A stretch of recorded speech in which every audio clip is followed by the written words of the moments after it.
Hey everyone, welcome back to the channel.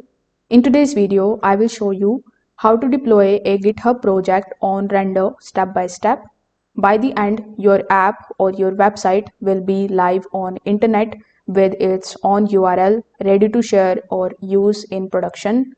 So first of all, you need to make sure that your code is already pushed to the GitHub in a public or private repo.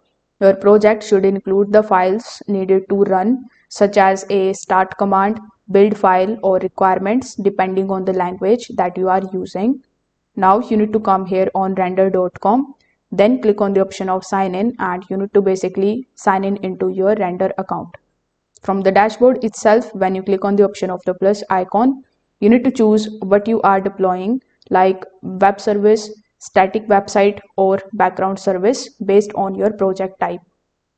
Afterwards, when it prompts, users have to select the option of connect with GitHub and authorize render so that it can read your repositories. After that, you can choose the repo that you want to deploy.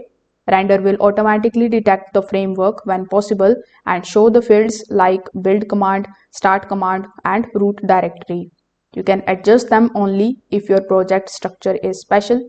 You can also pick a region, instance type, and name for your service. You can add the environment variables if your project needs API keys or database URLs. So this thing is important for backend applications and APIs, otherwise they will crash on start. Then you can click on the option of create web service or deploy. Render will begin building your project, install the dependencies, and then start the server. You can watch everything in the logs panel in real time to see the errors or the progress. So if this video helped you out, make sure that you like this video and subscribe to the channel. Thanks for watching.